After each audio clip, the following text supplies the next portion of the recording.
The roar of the Gulfstream G650 engines drowned out the murmurs of the paparazzi gathered outside the Manhattan Supreme Court. They were there for Richard Sterling, the logistics mogul expected to crush his penniless ex-wife in a final legal humiliation. But when the jet's door opened, the cameras didn't swivel toward Richard. They snapped wildly at the woman descending the stairs, flanked by security, and wearing a tailored suit worth more than Richard's entire car collection. Sarah didn't just come to court to fight. She came to settle the score. This is the story of the wife who walked away with nothing, only to return with everything. The clinking of silverware against fine china at Le Bernardin usually signified a celebration, but tonight it sounded like the ticking of a bomb. Richard Sterling adjusted his silk tie, his eyes darting toward the entrance where his mistress, Jessica, was secretly waiting at the bar. Across the table sat Sarah. She wore a simple navy dress, one she had owned for 5 years. Her hands were folded on the white tablecloth, her expression unreadable. "It's better this way, Sarah," Richard said, his voice loud enough for the neighboring tables to hear.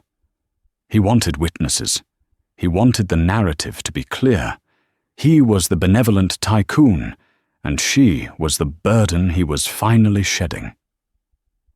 "My legal team has drawn up the papers. It's a standard separation. You get the apartment in Queens, the 2018 Honda, and a monthly stipend of $2,000 for 2 years. A hush fell over the immediate vicinity. $2,000? Richard had just closed a merger worth $40 million last week. It was an insult. It was a crumb thrown to a starving dog. Sarah looked at the papers. She didn't look at Richard. She looked through him. "And if I don't sign?" Richard chuckled, a cold, dry sound. "Then we go to court, and my lawyers from Harrington and Associates will ensure that the legal fees alone bankrupt you before you see a dime. You haven't worked in a decade, Sarah. You have no network. You have no leverage. You are obsolete." He signaled the waiter for a pen, his arrogance radiating off him like heat. He expected tears. He expected a scene. He had even hired a photographer to capture her hysteria from across the street to use in the tabloids later. Sarah took the pen. The weight of it felt heavy, like the 10 years she had spent editing his speeches, managing his books in the early days, and nursing him through his panic attacks when the business almost went under in 2019.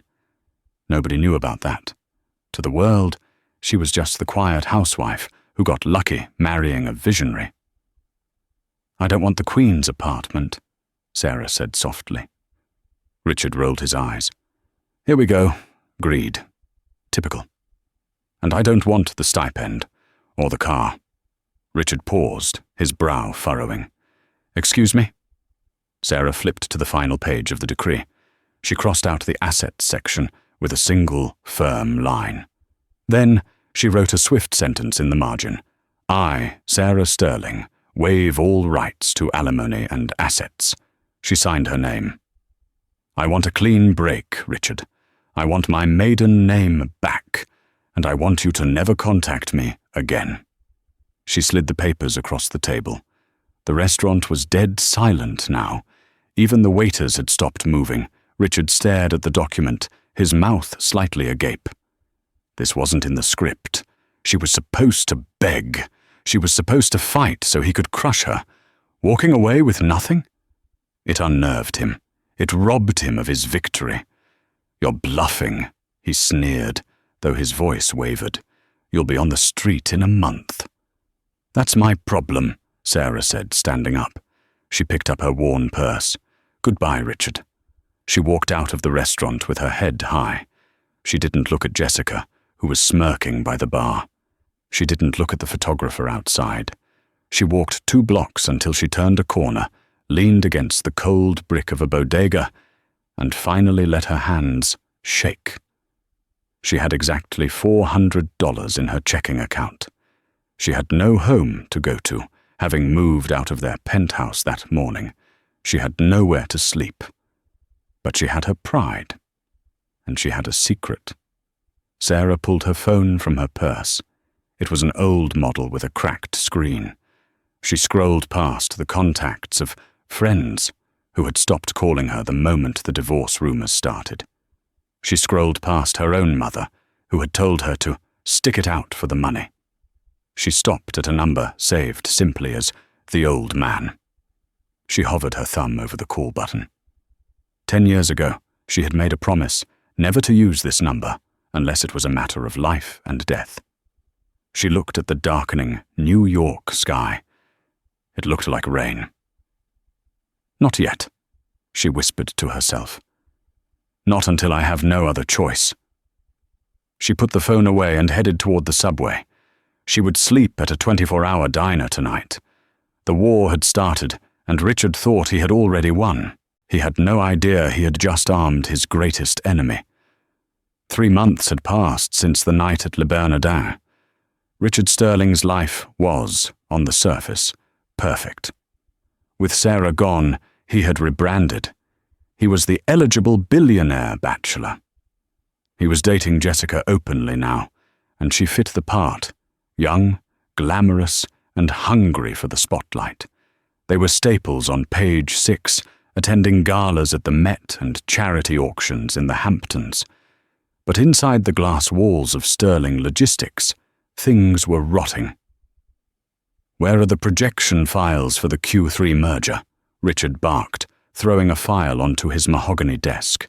His new assistant, a terrified young man named Greg, stammered. I couldn't find them on the server, sir. The system says they were archived." "Then unarchive them. We need the password, sir. It's not the standard admin code." Richard rubbed his temples. For 10 years, the administrative backbone of this company hadn't been the IT department. It had been Sarah. She had set up the filing systems, the encryption keys, the fail-safes. She did it late at night while he slept, ensuring his empire ran like a clock. He had never bothered to ask her for the master keys because he assumed he owned her, and therefore owned the keys. "Call it again. Brute force it if you have to," Richard snapped. As Greg scrambled out, Jessica sauntered in, holding a glass of champagne. "You look tense, darling. Forget the files. We have the charity polo match in Greenwich this weekend. The Vanderbilts will be there." "I can't find the deed to the warehouse in New Jersey," Richard muttered, ignoring her. "The buyers want to close next week, and legal says the title is clouded." "So?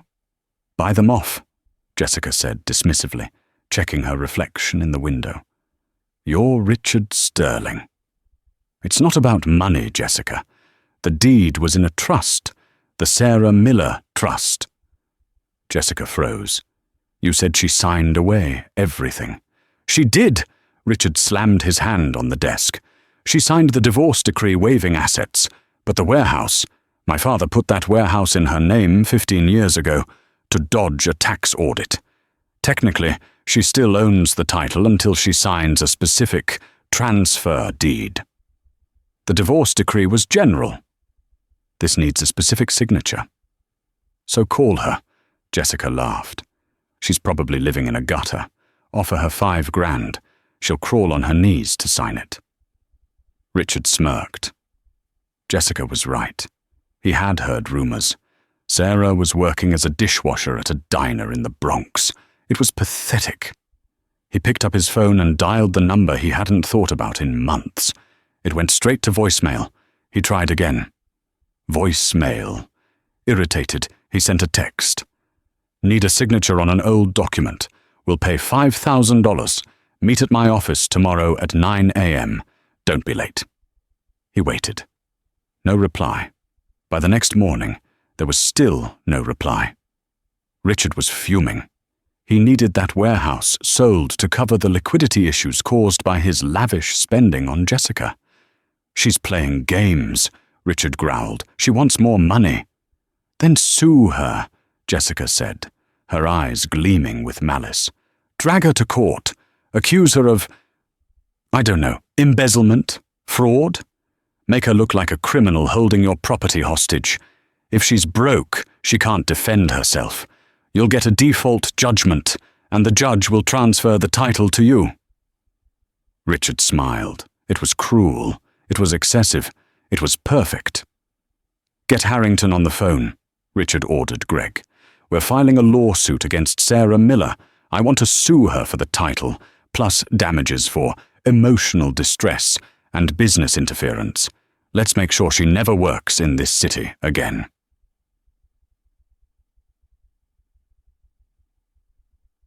The summons was served to Sarah at the Blue Moon Diner in the Bronx 2 days later. She was scraping leftovers off a plate when a man in a cheap suit walked into the kitchen. The manager tried to stop him, but the process server shoved the envelope into Sarah's soapy hands. "Sarah Miller, you've been served." Sarah wiped her hands on her apron and opened the envelope. She read the contents. Richard wasn't just suing her for the warehouse, he was suing her for $5 million in damages, claiming she had sabotaged his company before leaving. It was a complete fabrication. Her co-worker, an older woman named Maria, looked over her shoulder. "Honey, that looks bad. You got a lawyer?" Sarah shook her head. "No money for a lawyer, Maria." "They're gonna eat you alive," Maria whispered. "That's Sterling Logistics.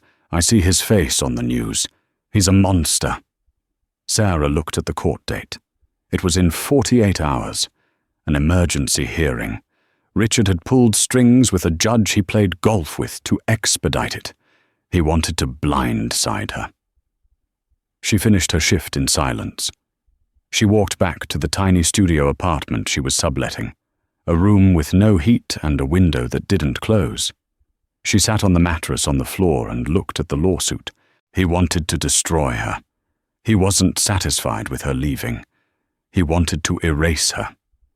She felt the fear rising, the cold grip of anxiety that she had lived with for years. But then, she remembered the warehouse. She remembered why his father had put it in her name. It wasn't just for taxes. It was because Richard's father, a good man named Henry, hadn't trusted his own son.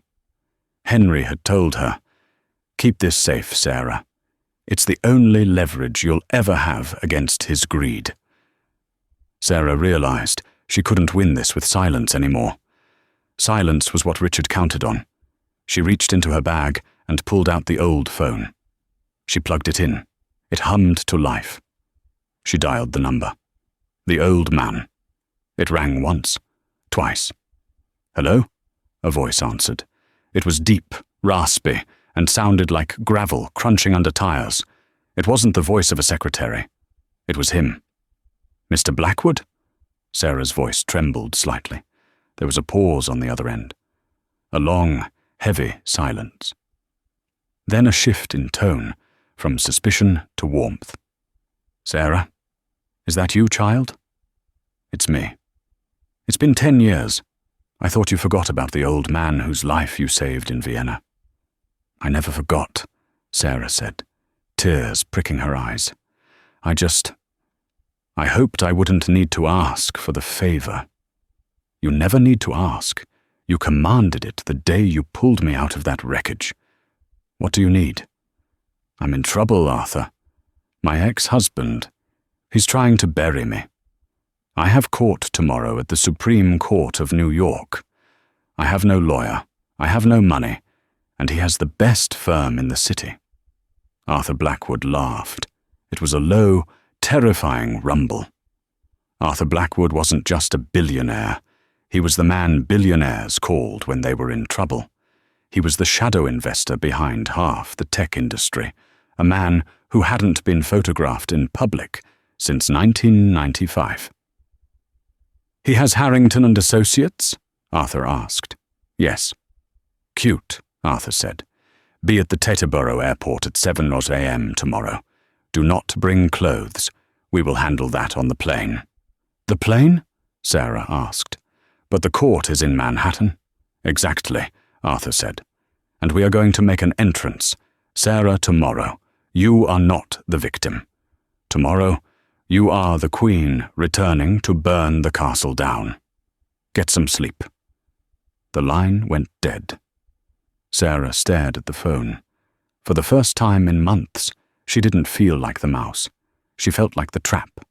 The morning sky over New Jersey was a bruised purple, heavy with the threat of a storm that refused to break. Sarah stood at the chain-link fence of the General Aviation Terminal at Teterboro Airport. Her shoes, worn down at the heels from double shifts at the diner, soaked up the dampness of the asphalt.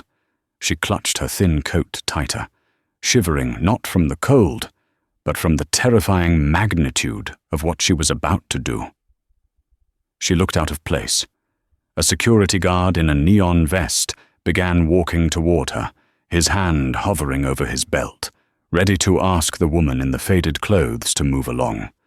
But before he could speak, the heavy iron gates rolled open with a mechanical hum. A black Lincoln Navigator with tinted windows purred out, stopping inches from her knees. The back door opened. "Ms. Miller?" the driver asked. He didn't look at her frayed cuffs or her messy bun. He looked her in the eye with the deference one would show a head of state. "Mr. Blackwood is waiting on the tarmac." Sarah slid into the leather interior. The air inside smelled of cedar and expensive cologne, a scent that instantly transported her back to a life she thought she had hallucinated. The car drove onto the tarmac, weaving past smaller Cessnas and Learjets until it stopped beneath the wing of a behemoth. A Gulfstream G65YR, painted a matte midnight blue, almost black. It looked less like a vehicle and more like a predator resting before a hunt. At the top of the stairs stood Arthur Blackwood. At 78, Arthur was a man etched from granite. He leaned heavily on a cane topped with a silver wolf's head, but his posture was unbroken. He wore a three-piece charcoal suit that cost more than the house Sarah grew up in. When he saw her, his grim expression softened, the lines around his eyes crinkling. "You look terrible, Sarah," he rumbled, his voice battling the whine of the auxiliary engines. "It's good to see you too, Arthur," she managed a weak smile, ascending the stairs. Inside, the cabin was a sanctuary of cream leather and walnut wood.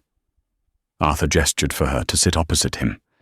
As the door sealed them in, shutting out the noise of the world, he poured tea from a silver pot. 10 years, Arthur said, sliding a porcelain cup toward her. 10 years you stayed in the shadows of that man. I watched, you know. I watched you build his company. I watched you fix his mistakes. And I watched you let him take the credit. I loved him, Arthur, Sarah whispered, warming her hands on the cup. I thought we were a team. I didn't care about the credit. And look where that got you, Arthur said, not unkindly, but with brutal truth. Washing dishes in the Bronx while he buys diamonds for a woman who can't spell loyalty. Arthur reached into his pocket and pulled out a velvet box.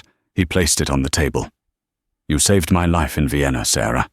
When my heart stopped in that lobby, when my own security team froze in panic, you were the one who started CPR. You were the one who took charge. You broke 3 of my ribs, keeping me alive. He tapped the table with a ringed finger. You have fire in you. But you've let Richard Sterling throw water on it for too long. Today, we do not ask for mercy. We do not ask for a settlement. Today we remind him that he is a guest in a world that I built. He pressed a button on the console. Send them in. From the rear cabin, 3 people emerged. Sarah recognized one of them immediately. Juliana Vance, a stylist whose waitlist was rumored to be 2 years long. Behind her was a tailor holding a garment bag like it was the Shroud of Turin, and a man carrying a titanium briefcase. We land in 45 minutes, Arthur said, checking his pocket watch. That is not enough time to heal your heart, Sarah, but it is enough time to build you a suit of armor. The transformation was executed with military precision. There was no idle chatter, no compliments. Juliana worked with intense focus. The narrative is not sad ex-wife, Juliana muttered, examining Sarah's skin under the LED lights of the vanity mirror. The narrative is untouchable. They stripped away the diner clothes, the polyester uniform smelling of grease and despair. Sarah stood in the middle of the cabin, feeling exposed, vulnerable. But as the tailor began to drape the fabric over her, the feeling shifted. It wasn't a dress. It was a suit. Custom-milled Italian wool in a shade of white, so pure it seemed to absorb the light. The cut was severe, sharp shoulders, a cinched waist, wide-legged trousers that flowed like water, but held their shape like stone. It was a power suit, but it was feminine, dangerous. It was the kind of white that dared the world to spill something on it. "Hair," Juliana commanded. They pulled her hair back, not into her usual messy bun, but into a sleek, architectural chignon at the nape of her neck. No loose strands, no chaos, just control. The makeup was minimal but strategic. They highlighted the sharp angles of her cheekbones, angles that stress and hunger had made more prominent over the last few months. Instead of hiding her exhaustion, they turned it into a cold, aristocratic, austere look. Finally, the man with the titanium briefcase stepped forward. He opened it. Inside sat a single necklace, a platinum choker set with sapphires that looked like chips of deep ocean ice. "The Romanov sapphires," Arthur said from his seat, sipping his tea. "On loan from my private vault. Richard likes to flash his wealth. Let's show him what real wealth looks like. His wealth is new. It shouts. This whispers." Sarah looked in the full-length mirror mounted on the cabin door. The woman staring back wasn't the Sarah who cried herself to sleep on a mattress in the Bronx. This woman looked tall. She looked formidable. She looked like she owned the plane. "I don't know if I can do this," Sarah confessed, her voice shaking slightly as she touched the cold sapphires at her throat. "He knows all my weak spots, Arthur. He knows how to make me feel small." Arthur stood up, leaning on his cane. He walked over and placed a heavy hand on her shoulder. "He knows the girl who needed him," Arthur said low. "He doesn't know the woman who has the backing of the Blackwood Empire. When you walk into that courtroom, you don't look at him. You look through him. You are not there to argue facts. You are there to display power." The pilot's voice crackled over the intercom. "Mr. Blackwood, we are beginning our descent into JFK. The helicopter is standing by to transfer you to the Wall Street helipad." Sarah took a deep breath.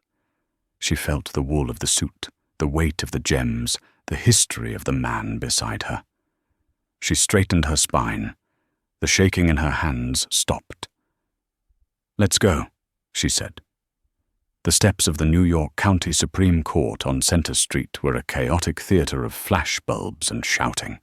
It was 9:45 a.m., 15 minutes before the hearing was scheduled to begin. Richard Sterling stood near the massive pillars, basking in the attention. He was wearing a bespoke navy suit, his teeth whitened to a blinding, unnatural brightness. Hanging on his arm was Jessica, draped in a fox fur coat, despite the humid warmth of the morning, holding a Birkin bag prominently for the cameras. "Mr. Sterling, is it true your ex-wife is countersuing?" a reporter from the Post shouted. Richard laughed, a practiced, easy sound. "My ex-wife is a confused woman," he said, pitching his voice so the microphones would catch every syllable. "This is a tragic situation. We tried to be generous. We tried to help her. But some people, they just can't accept when the ride is over. We are here today to simply protect my company's assets from her instability. "She's mentally unwell," Jessica chimed in, putting on a face of mock sympathy. "We just want her to get help." Behind them, Richard's legal team, led by the infamous shark Marcus Harrington, checked their watches.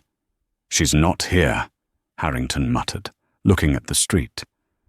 "If she's late by 10 minutes, I'll move for a default judgment immediately. The judge is already annoyed she didn't file a response brief." "She probably couldn't afford the subway fare," Richard joked, checking his reflection in his phone screen. "God, this is going to be embarrassing for her. I almost feel bad." Almost. The crowd of paparazzi began to thin slightly as the clock ticked toward 9:55. They had their shots of the billionaire and his mistress. They expected Sarah to arrive, if she arrived at all, in a yellow taxi, disheveled and weeping. It wasn't prime news. Then the sound changed. It started as a low thrumming, vibrating against the chests of the people on the sidewalk. The ambient city noise of honking horns and sirens seemed to dampen, swallowed by a distinct, rhythmic, chopping sound. Heads turned upward. A dark shadow swept over the courthouse steps. A Sikorsky S-76 helicopter, painted black with no markings other than a silver tail number, banked aggressively low over the buildings, bypassing the usual flight corridors. It didn't land. It couldn't land there, but it hovered for a moment, a display of raw, expensive arrogance, before banking toward the East River helipad just blocks away. "Who is that?" Jessica asked, shielding her eyes. "Is the president in town?" Richard frowned. "No, just some show-off Wall Street hedge fund guy." But the atmosphere on the street had shifted. The air felt charged. Moments later, the traffic on Center Street seemed to part. A convoy turned the corner. It wasn't just a car. It was a procession.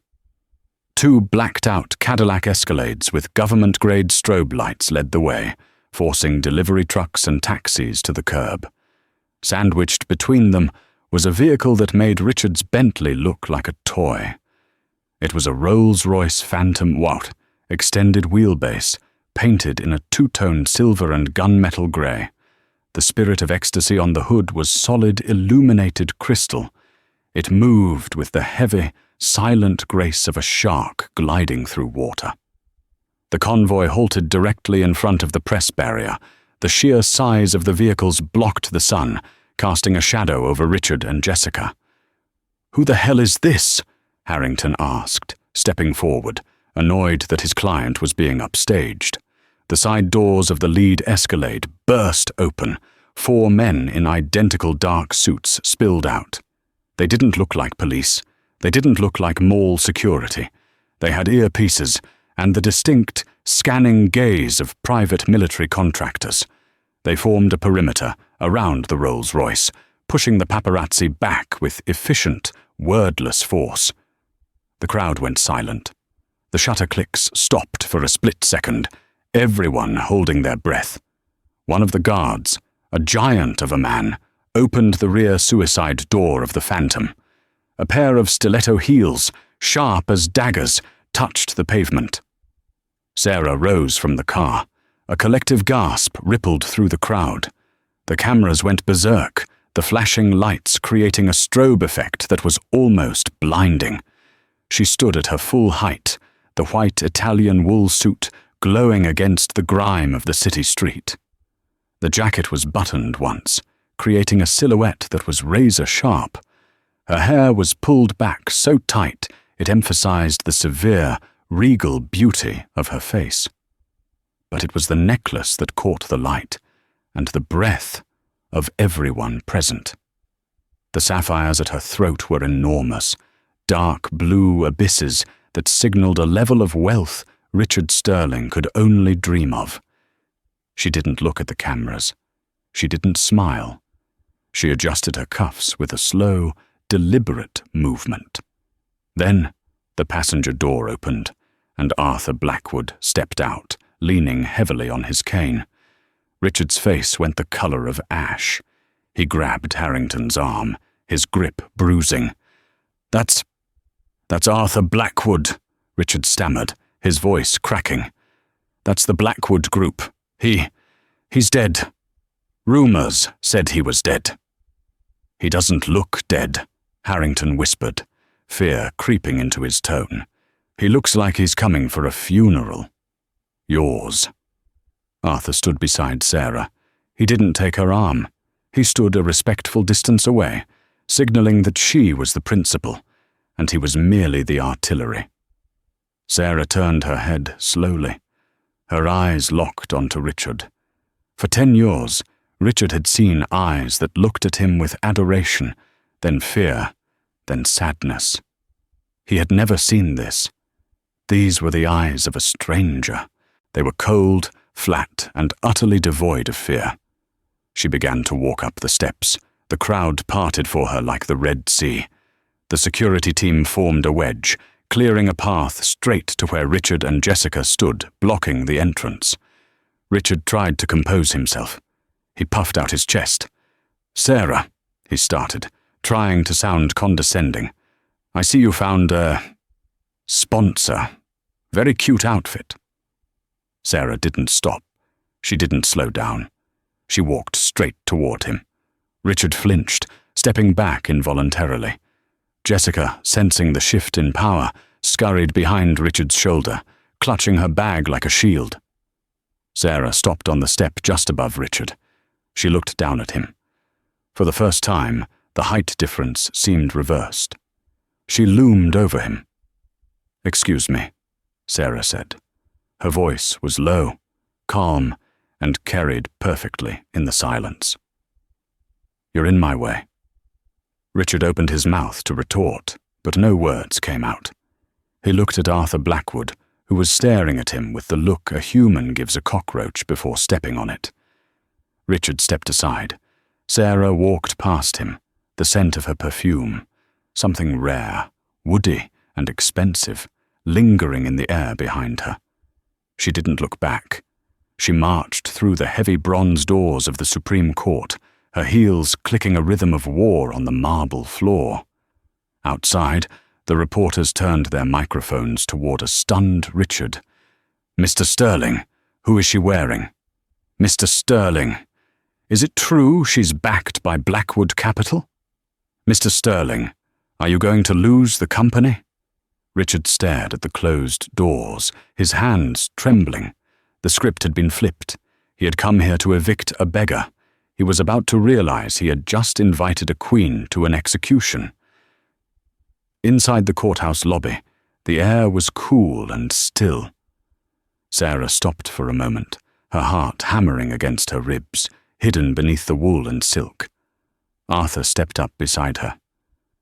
"You did well," he murmured. "I didn't say anything," Sarah said, letting out a shaky breath. "You didn't have to," Arthur replied, gesturing toward the metal detectors where the security guards were staring at them in awe. "Silence is the loudest sound in the room, Sarah. Now let's go inside and make him scream." Room 304 of the New York State Supreme Court was a cavernous chamber of mahogany and marble, designed to make human beings feel small. The air conditioning hummed with a low, industrial drone that did little to cool the stifling tension in the room. Richard Sterling sat at the plaintiff's table, surrounded by an armada of legal talent. His lead counsel, Harrington, had assembled a team of 5 associates, each buried behind stacks of red-weld folders and laptops. They looked like a phalanx of sharks in pinstripes, smelling blood in the water. Richard leaned back in his leather chair, tapping a gold Mont Blanc pen against the table, shooting confident glances at Jessica, who sat in the front row of the gallery, checking her nails. On the other side of the aisle, the defense table was starkly empty. Sarah walked in, not with the hurried shuffle of a defendant, but with the measured stride of a judge. The sound of her heels on the parquet floor was singular and sharp. She didn't look at the gallery. She didn't look at the press, sketching furiously in the back row. She took her seat at the empty table. A moment later, the heavy oak doors swung open again. This time it wasn't a team of lawyers who entered. It was a single man. He was not Arthur Blackwood. Arthur had taken a seat in the front row directly behind Sarah, resting his hands on his silver-headed cane. His eyes closed as if he were napping. The man who entered was younger, perhaps in his late 40s, wearing a suit that was visibly bespoke, but devoid of any flash. He carried no briefcase, only a single thin file folder. A murmur went through the courtroom. Even Harrington stopped shuffling his papers. "That's Elias Cross," one of Richard's junior associates whispered, his face draining of color. "Who?" Richard asked, irritated by the interruption. "Elias Cross," the associate hissed. "He doesn't do divorces. He defends sovereign wealth funds. He handled the acquisition of the port in Dubai. He costs $3,000 an hour." Richard frowned. "So? She can't afford him. Blackwood is paying. It's intimidation. Ignore it." Elias Cross walked to the defense table and sat next to Sarah. He didn't shake her hand, he simply nodded. He placed the thin file on the table and folded his hands. He didn't open a laptop. He didn't arrange pens. He sat in absolute stillness. "All rise," the bailiff bellowed. Judge Holloway swept in. He was a stern man with a reputation for despising time-wasters. He looked at the packed courtroom over his reading glasses. "Docket number 4057-8, Judge Holloway intoned. "Sterling Logistics versus Sarah Miller. Complaint regarding title dispute and damages for tortious interference. Mr. Harrington, you may proceed." Harrington stood up, buttoning his jacket. He turned on the charm, a practiced mix of righteous indignation and professional sorrow. "Your Honor," Harrington began, his voice booming, "we are here today because of a tragedy. Not a physical one, but a moral one. My client, Mr. Richard Sterling, has spent the last decade building Sterling Logistics into a pillar of the American supply chain. He has created thousands of jobs. He has innovated infrastructure." He paused for effect, walking toward the jury box. Though there was no jury for this motion hearing, he played to the room. "However," Harrington continued, pointing a finger at Sarah, "his progress is being held hostage. The defendant, his ex-wife, Ms. Miller, has refused to sign a simple title transfer for a dilapidated warehouse in New Jersey. A warehouse that is crucial for a pending sale to pay off company debts. Why? Not because she wants the property, but out of spite, out of a vindictive desire to extract money she is not owed. She waived her rights to assets, Your Honor. She signed the decree. This is nothing more than extortion by a woman who refuses to move on." Harrington slapped a document on his podium. "We are asking the court to compel the transfer of the title immediately and to award my client $5 million in damages for the business delays caused by her obstruction. She has no claim. She has no money. She is simply a squatter in the legal system." Richard smirked. It was a good speech. Simple. Brutal. Effective. Judge Holloway turned his gaze to the defense table. Sarah sat motionless, her back straight, her expression serene. "Mr. Cross," the judge said, acknowledging the lawyer with a hint of surprise. "Does your client have a defense for holding this title hostage?" Elias Cross stood up. He didn't walk around the room. He didn't raise his voice. He spoke in a conversational tone that forced everyone to lean in to hear him. "Your Honor," Cross said, "Mr. Harrington tells a compelling story. It's a classic tale. The visionary builder and the bitter ex-wife. It plays well in the tabloids." Cross picked up the single thin file from the table. "But we are not here to discuss feelings.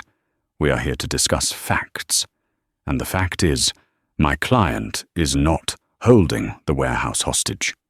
He paused, looking directly at Richard. "She is holding the crime scene secure." The silence in the room was instant and absolute. Richard's smirk vanished. Harrington stiffened. "Objection!"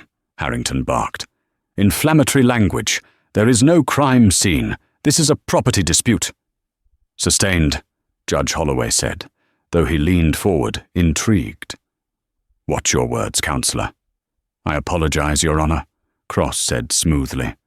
"Let me rephrase. Mr. Sterling claims he needs to sell the warehouse to cover company debts. He claims the warehouse is dilapidated and empty. We are prepared to show that both of those statements are perjury." Cross opened the file. He took out a single piece of paper and handed it to the bailiff to give to the judge. "The warehouse in question, located at 440 Industrial Way, is not empty. It houses the physical server backups for Sterling Logistics, dating back to 2014. These are the offline archives that Mr. Sterling believed were destroyed during the server migration last year." Richard's hands gripped the edge of the table.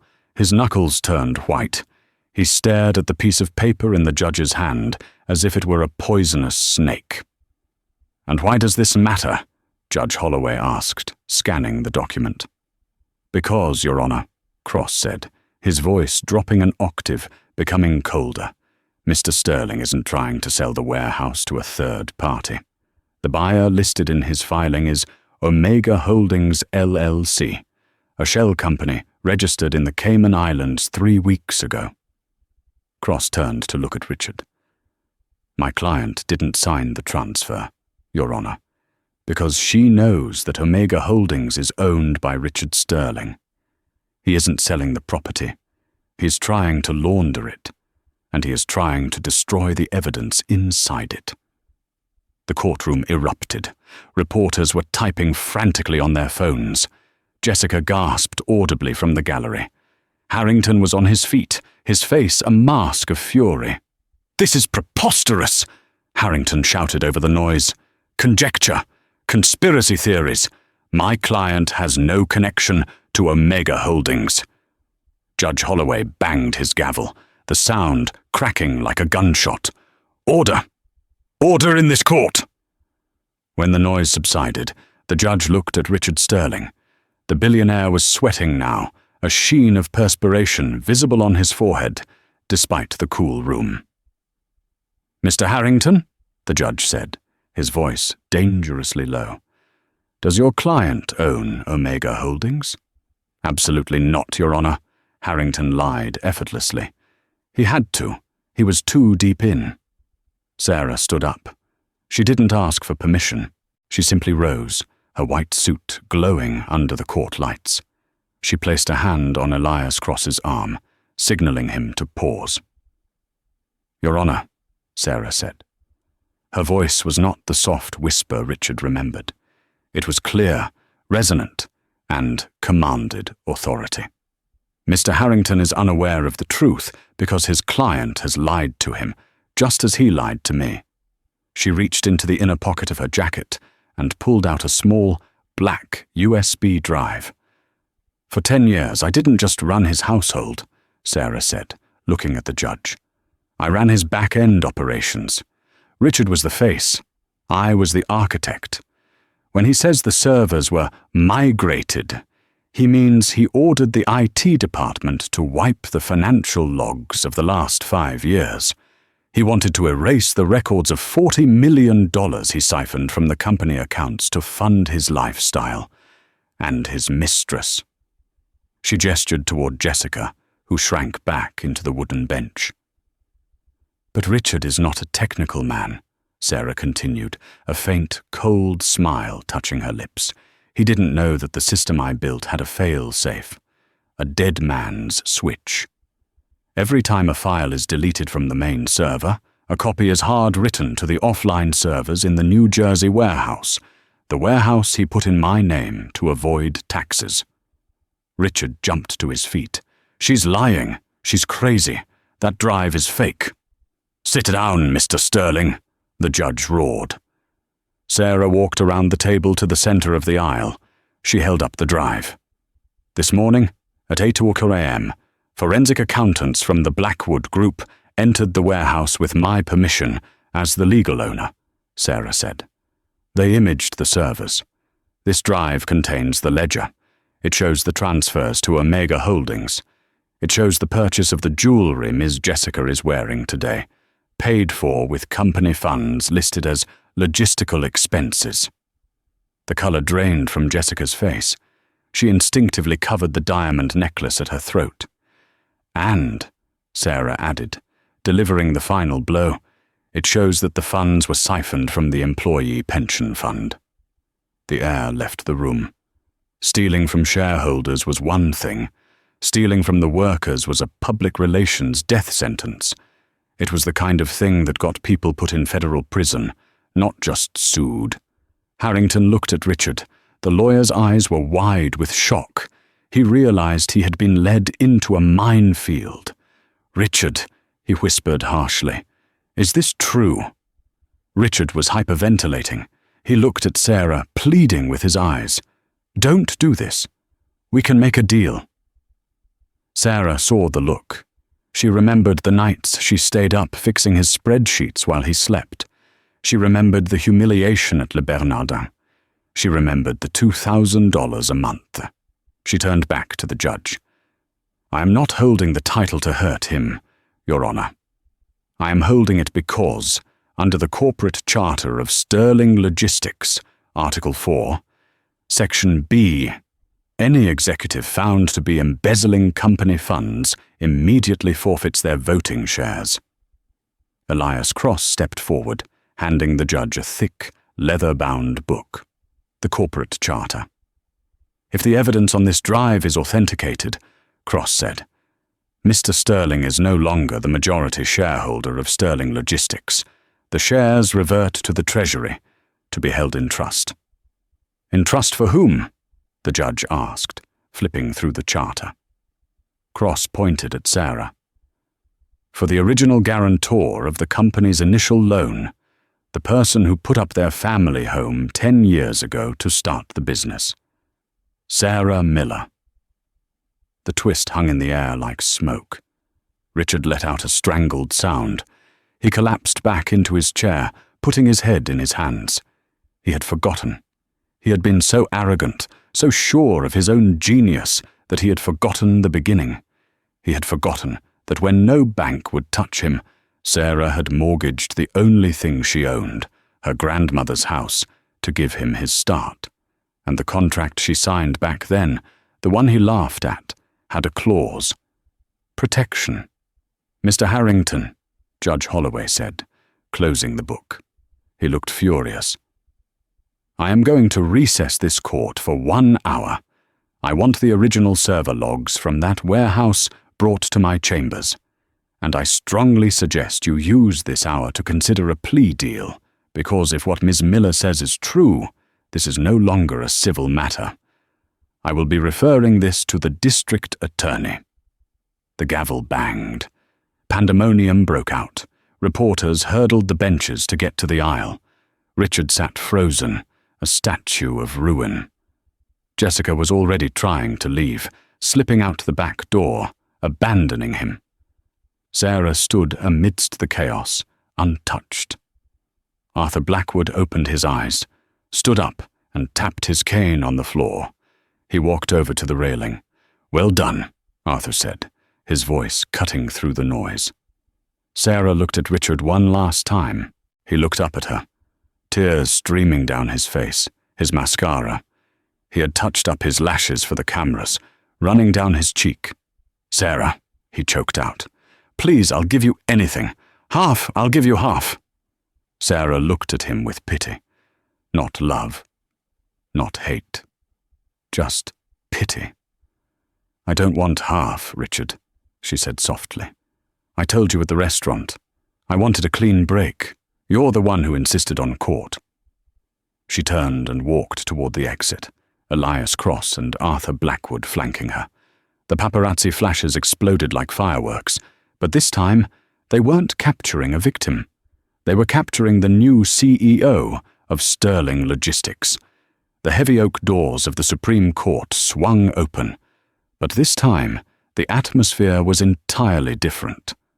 An hour ago, Sarah had walked in as a defendant, a nuisance to be swatted away by a billionaire's hand. Now, as she stepped out into the midday sun, the air felt lighter, cleansed by the storm that had finally broken inside the courtroom. Behind her, the scene was chaotic. Federal agents, who had been alerted by the district attorney's office the moment the server logs were verified, were already escorting Richard Sterling out through a side exit.